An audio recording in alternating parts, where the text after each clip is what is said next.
Hello everybody, my name is Musa Amir and welcome back to this brand new series on my channel. The series is called Afcon Stories, where I'm going to be taking you through some stories, some exciting stories that I experienced during my time in Egypt last year, experiencing the African Cup of Nations for the first time ever in my life. It was the first time that Harambee Stars qualified since 2004, that makes it 15 years. Which was absolutely insane, and that's what this series is gonna be about. So today's episode is episode 1. It's gonna be day 1 and 2, which is the first day I landed there, and the second day, which is the day I went to see the boys in red, Harambee Stars, Michael Olunga, Patrick Matasi, all the man them there. So yeah, let's begin this story. So let's go back to June 18th last year. The African Cup of Nations had started on June 19th. Now I was supposed to go on that 18th, however, let me recall. Yes, I remember, but I got a couple of issues with my visa, and Bonfire, who had been organizing the first trip for me, they just messed me up. So yeah, I didn't end up going. I ended up missing, and I'd already paid, by the way, for like 3 games, my flight, my hotel, blah blah blah. And it didn't go through, so I stayed in Kenya, missed the first 2 games, and then sorted out, that was a Friday, so I had to wait Saturday, Sunday. Then Monday I started sorting out my visa, and by the next Sunday I was out. So we now go to June 30th. Yes, it's the 30th of June. No, 20? Yes, June 30th. Sunday, 30th June. And the stadium that actually had Harambee Stars played in is called the 30th of June Stadium. 30th of June is a massive public holiday in Egypt. And then, as the locals will tell you, it's called Thalathiniyoun. Al-Thalathiniyoun, that's the name of the stadium. Stadi Thalathiniyoun. So, boom, we leave Kenya on a Sunday morning. Got there around 11 a.m. and I meet up with my cab driver, Hosni, after I finish up, obviously, the customs, blah, blah, blah, blah, blah. Moved on. The hotel I was staying at had organized somebody to come pick me up. So Hosni came through. Here he is right now. Yeah, right there with man like Hosni. Assalamu alaikum, Hosni. الله Hilwa, hilwa, hilwa. حلوة جدا. We're just about to leave the airport. Great guy. He took me over to the hotel. I settled in. The first day was pretty calm. I just relaxed.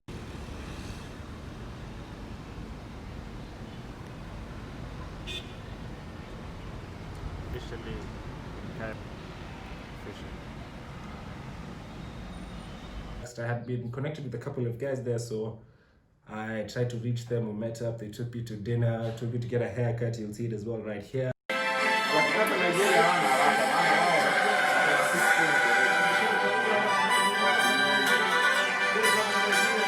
And then I said goodnight to them, and it was nighttime. It was my first night in Egypt, and I thought to myself, what are you gonna do, bro? Are you gonna sit in the hotel and watch TV, or are you gonna go out and enjoy, you know? So after the haircut, I went down to the hotel receptionist, and there was a game actually. There was Egypt versus Uganda that night. So I asked the guy, where can I go watch it? He told me some people are going to be watching it at this place near here. So I gave him my phone, put it for me in the taxi, because I think the first 3 days I really didn't want to use any other form of public transport because I don't know the place. But later on I started using a train and bus and blah blah blah. Anyway, so we go out, call the taxi guy. His name is Amr. Great guy. Amr, what are we telling them, man? Yalla Egypt, yalla Misri.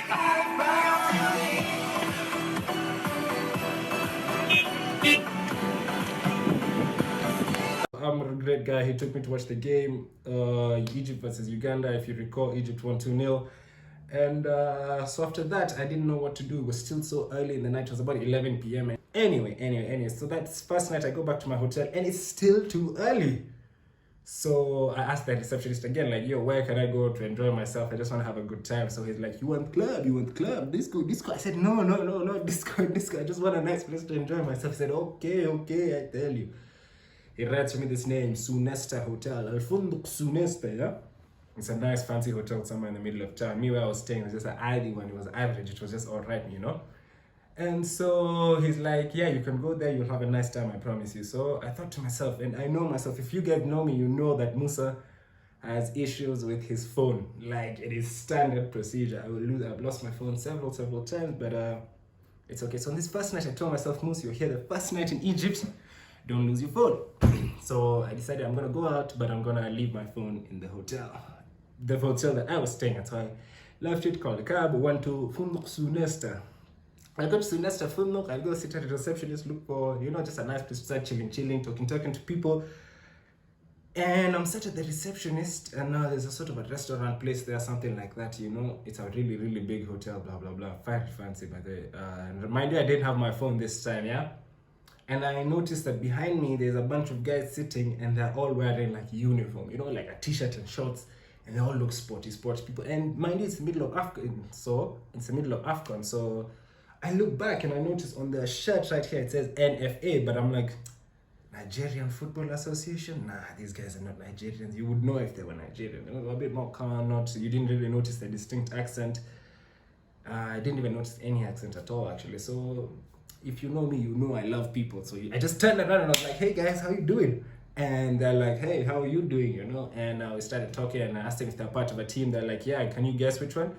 I said, it's not Nigeria. And they all just burst out laughing. They're like, how do you know? I said, I saw right here, it says NFA, They're like, oh yeah, we're from Namibia. So it turns out it was the entire Namibia football team, including the manager of the Namibia football team. Wait, anyway, so yeah, turns out amongst them was the Namibia manager and his entire coaching staff. So we got to talking. They told me, first of all, the guy, he read me. He looked at me and he read me. He said, you are 22 or 23 and you've come here, and he read my entire, he looked at me and he read me. I guess I'm a readable book, I don't know.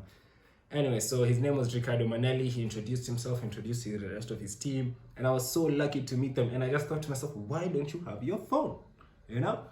But it's calm. So the following day now was July the 1st. After meeting those guys, they had an early game, so I said goodnight to them. And they did have an early game because, look, this is my ticket. I know I've cut it kidogo. Sorry about that. It got cut just in my poor storage.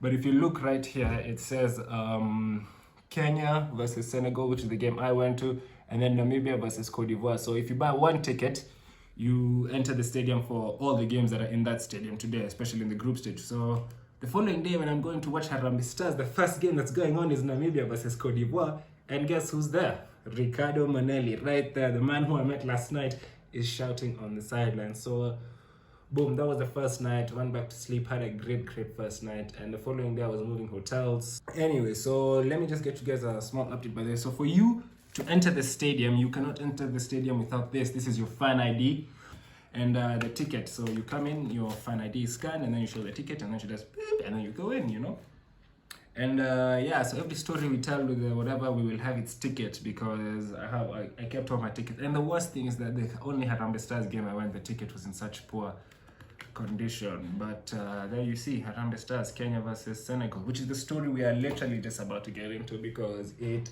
was epic. It was one of the most heartwarming feelings, like seeing your national. I'd seen Harambee Stars play before.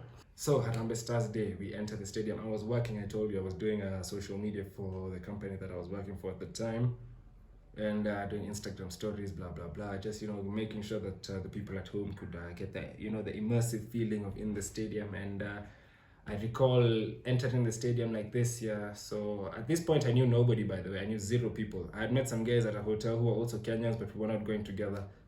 We just ate together, and then I said peace. And by the way, you guys, I was on my own. I was one guy versus Egypt, bro. Like Moose versus Egypt. I speak very little Arabic, but enough to get you by, And yeah. So anyway, I'm going to the stadium on my own. I get in. Finally, we get in, and I meet these four guys, one dad and his kid. One Arab guy named Omar, who, by the way, is gonna star in the rest of this series, because he turned out to be one of my best mates while I was there. And another Somali guy called Mohammed Abdi Shukri or something like that. I forgot something like that. And he was quite good. He was just a businessman in Egypt who was Kenyan. And then he saw that, oh yeah, Harambee Stars is playing today, let me go buy a ticket, and he managed to get one. So the game goes on. I mean, the national anthems come on. You feel the chills, man. You feel the literal chills, man. I'm not feeling them right now.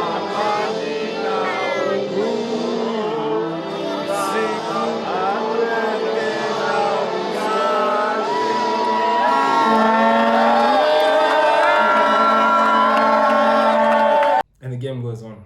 Boom, boom, boom. Cheza kidogo. Boom. Matasi, 1 save. Matasi, 2 saves. Next thing you know, penalty. Oh my God. Mane gets the penalty and it's tense, bro. It's tense. All of us, the crowd starts going, Matasi, are you mad? And guess what Patrick Matasi does? Patrick Matasi dives the right way. Let me just, let me not even say anything. Here it is, bro. There you go.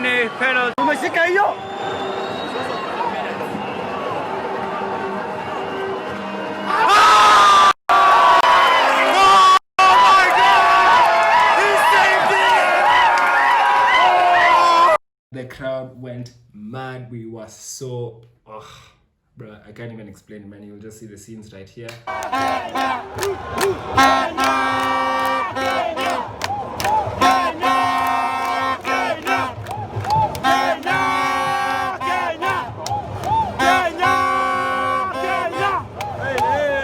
And that night was actually crazy because Senegal ended up winning 3-0. Sadio Mane missed that penalty.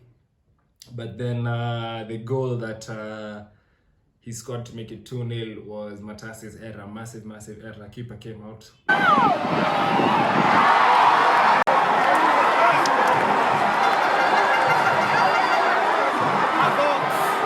You shouldn't have been where he was, but that's fine, man. So yeah, after the game, there was a little bit of a photo session. I remember Carol Radul was there with some other guys, some Kenyans who had sponsored seats. And by the side we were sat on for Kenya was like the sponsored seat side, and then the opposite side was like the people side. So from there, people was going like, if you know the theme in the stadium, it's all like,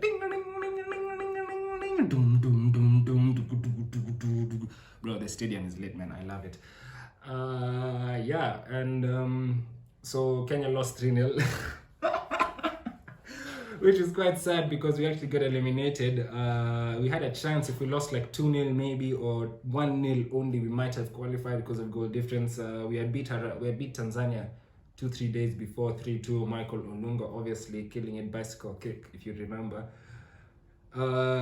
So yeah, that was the first 2 days. And now let me tell you, so in leaving the stadium, obviously this is one thing I love about Africans, and I think just football fans in general, is that like after the game you're all friends, you all came here to watch the country you love, your own country, or to just watch a football match, and I feel like this is the beauty of football, because after the game, the Senegalese fans were coming to us and they were telling us, oh, don't worry, Kenya, you guys were good, just consoling us, and it's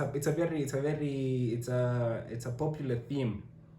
But I don't know if Kenyans will do the same though. Yeah, I honestly don't know if Kenyans will do the same, because I recall when we beat Ethiopia 3-0 here, I can remember Kenyans taunting the Ethiopians in the stadium. You know how Kenyans are, man. But yeah, the Senegalese guys were so lovely, man. We took a bunch of pictures with them, nice guys. And so Omar, the Arab guy who I had met, who has lived in Kenya before, by the way, he lived like all over Africa, born in Gambia, moved to Kenya, moved to Sierra Leone, moved to Ghana. Like, he is literally Mr. Africa, man. He was such a lovely friend from then on. He took his number. He told me, yo, I'm going to these other games. If you ever want to go together, hit me up. And if you want to do other tourist stuff, So at the end of the night, yeah, this guy, this other Somali guy, Mohammed Shukri, yeah, he told me, yo, where are you staying? I told him I'm staying in Cairo Hotel in Tahrir. He's like, yo, Tahrir? I'm staying in Amin Hotel. It's just here, let's go together. So I say, cool, he's a nice guy. He's a Kenyan guy. He's a Somali guy. I have no reason not to trust him. And I didn't. He was a great guy, actually. So we go in, and what does Musa do? This is how you know I have phone problems. I tell the Uber guy, please charge for me my phone. So this Mohammed, I'm charging my phone. We're just chilling, talking about the game. We go, we're now in Tahrir, blah, blah, blah. What do? I pick my earphones. I pick my everything. I leave my phone and charger in the car. Nimetoka. So the good thing is that Cairo Hotel and Amin Hotel are not so far apart. So I get out like this, and I try to check while I'm listening to music, and I have nothing in my pocket. I check the back pocket. Is that small card thing that you're given by the telephone company when you get your SIM card. I'm like, shit, I left my phone in that guy's car. Hey, panic stations. I start running. I look, at least I say I have this number of my phone, so I can call my phone. 100 times till that guy in the Uber picks it up. I call a random taxi guy. None of them are stopping. One finally stops and he's like, and mind you, I know a little Arabic, just enough to get around. So I'm like, yo, I need you to call this number for me. I need you to call this. He's like, hi, what are you saying, bro? What are you saying? And I'm like, hey, man. So I just cooled down because obviously I was panicking too much. I spoke to him a little bit in Arabic. The little that I know, I can't even recall what I said, man. It was very, very broken. But he had phone, number, call, lost. He got it. So we called and I told him where that other guy was staying, that Amin hotel. But you know what I said? So Mohammed Shukri tells me my hotel is Amin Hotel. Man, tell the Uber guy, Al Ain Hotel. You know Al Ain Hotel? And we start looking for Al Ain Hotel. There is no Al Ain Hotel, man. We are calling my number 5 times, 6 times, 7 times, 8 times. After like 15 calls, the guy calls back. He's like, I was with another customer. You can't call me. I'm like, bro, that's my phone. So luckily, he brought it back. And on the first night, I left my phone so that I wouldn't lose it. And on the second night, when I did carry my phone, I almost lost it. So yeah, that was the first and second nights. I hope you enjoyed this story. Those are just some of my experiences, the fan ID, and the tickets will be coming out again in the next episodes for the other stories. I actually bought another ticket to go to a game on the 2nd of July, but it was in Ismailia and I didn't know, which was just foolish. I think I even have the ticket right here. Yeah, here it is. As you can see, it says right there, Ismailia, 2nd of July. And I did not know that. I just bought it. I wanted to go watch Mali because I had the shirt, the beautiful, beautiful shirt. You'll see me in the picture with it right here. The 3 eagles. I mean the eagle with the whatever. So yeah, I hope you guys enjoyed this story. The 3rd of July was a break from Afcon because it was between the group stage and the round of 16. So that's the day I went to visit Al Ahly. You obviously saw that story. You can watch it again. And yeah, subscribe for weekly stories, I believe, and a new series as well coming out, which is gonna be something a bit cooler. I don't want to reveal too much right now, but yeah, this channel, we're back full force. This is I have, I think, 6 or 7 more crazy, very, very, very fun stories that include meeting another football manager who is also a massive European and Champions League legend, having won the European Cup, aka the Champions League 5 times. Do you know how many players have done that? 2. Cristiano Ronaldo and this other guy. If you can name him, I will give you a reward. And you'll see him in the video anyway because he's gonna come up, I think, in the quarterfinals maybe. So yeah, thank you guys. Subscribe for weekly content and see you in the next video. Thank you so much. Have a nice